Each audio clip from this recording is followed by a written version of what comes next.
Now, since last we caught up, there's been the small matter of a change of government. A surprise to you, Liz? No, unfortunately not, Chris. I think in looking at Labor's primary vote, this wasn't a vote for Labor, this was a vote for change. And when the tide is going out, the tide is going out.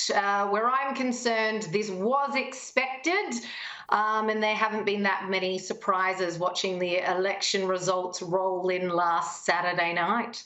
Yeah, I've got to say, the result wasn't a surprise. The polls told us Labor were going to back in. I kept arguing you could see the Libs were close enough in the polls to see something happen. But I suppose, Justin, what really did surprise me was two things, though. One is that Labor's vote went backwards. That's just astonishing, given what we've been through. And secondly, of course, these tills, these fake independents, that 5 of them have got seats. It's just, I can't believe it. Well, I don't agree on the fake independent thing, but I think what we've seen here with the rise of the independents is people just ticked off beyond belief and sick to the back teeth of political parties running the show. And that's what I like about it. Now, I know people are talking about the instability that comes along with the independents, but that instability is already there. Have a look at the reports today about Josh Frydenberg, people doing the numbers in the Liberal Party, asking him to run before the election for the leadership. That instability is already there. But now, with the independents, some of that instability is going to be a little bit more out in the open. I am thrilled, absolutely thrilled with the result. Yeah, no, I don't mind the change of government. I'm glad that Labor will, it's not confirmed yet, but I hope Labor gets a majority because I'd like to see them govern in their own right. I'd hate to have them relying on these nutty tills. And I just think you got these electorates are just putting someone into Parliament who's not going to be able to do anything. They'd be completely worthless. What's Zali Steggall done in the last term?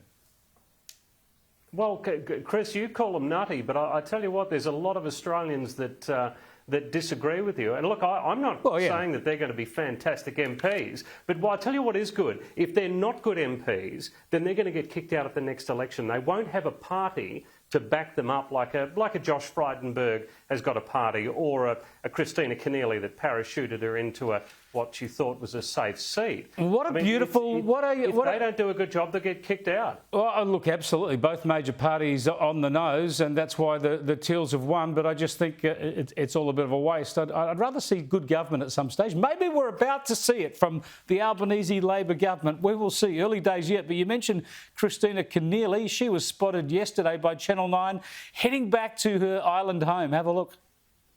The once wannabe member for Fowler, back home on Pittwaters, Scotland Island. Welcome back to the Northern Beaches, Miss Keneally. Christina Keneally, shadowed by her off-duty cop son Daniel, lost what was regarded as Labor's unlosable seat. You're back in Mackellar so soon after your loss. Does that prove that you're a parachute candidate? Yeah, now it's bordering on sort of mocking and harassment to follow her around like that normally, except it's only a couple of weeks ago when she was running in Fowler from her rented house in Sydney's western suburbs at Liverpool that she said she would live there, win, lose or draw. Have a look. And I will stay here beyond the election, win or lose. My question is, Christina, will you stay in Fowler if you don't win the election? Yes, of course. Yes, of course. And of course, Liz, we picked that as bunkum at the time and it's already proved right. It's just silly. It underscores why it's nuts to try and drop people in like this. Absolutely. I mean, with an 18% swing against her, I'm surprised she hasn't gone all the way back to her native Canada, Chris. I mean, seriously. I think Ohio. I think we're talking Ohio, not Canada. Whoops. The sheer conceit of Labor, what they tried to do here, obviously they had their own party reasons for wanting to jettison her from the Senate into the House of Reps, but to take a Northern Beaches local and put them in a Western Sydney seat, that is sheer disgusting disrespect. And I love that the people of Western Sydney flipped them the hugest bird. That is not how a representative democracy works, Labor. Yeah, it was predictable and it was good on the electorate there. They had a good independent candidate in Di Lee, a good strong local. Yeah. I should point out that Andrew Charlton, who we focused on as well. How you like the independents? Well, yeah, I think that you can understand why they did that. They'll probably get a lot of support, I think, Justin, from Labor, won't they? They'll get a lot of attention from Labor to try and win it back.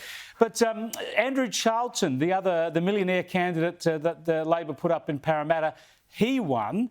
And a bit of a different story there. He's not as well known, and he is a very well credentialed bloke. And I did happen to drive past his house the other day, and there were removalists there. So I haven't confirmed with Andrew, but it looks to me like he's serious. He's moving from Bellevue Hill to Parramatta. Hey, just a light one to finish on. I want to show you this that appeared on the BBC in the UK. It refers on their news program, bobbed up on the scroll there at the bottom of the screen. It said, Manchester United are rubbish. Now, a few people noticed this, of course, and one of the BBC anchors had to explain it. Have a listen. Some of you may have noticed something pretty unusual on the ticker that runs along the bottom of the screen with news, making a comment about Manchester United, and I hope that Manchester United fans weren't offended by it. Let me just explain what was happening. Behind the scenes, someone was training to learn how to use the ticker and to put text on the ticker, so they were just writing random things, not in earnest, and that comment appeared. So apologies if you saw that. How about that? Don't let the work experience kids near the equipment. We are almost out of time, but in 10 seconds, can either of you help me out? I don't follow the soccer. Are Manchester United rubbish or not? They are. Okay, Yeah. So it wasn't fake news. The BBC got it right. I was like, where's the lie? Where's the lie, though? Great stuff. It should actually say Adelaide Crows are rubbish. Oh, boys. No. The Adelaide Crows are building and we'll be back. Thanks for joining us, Liz Storer and Justin Smith. Love our Wednesday wrangle. We'll talk to you next week.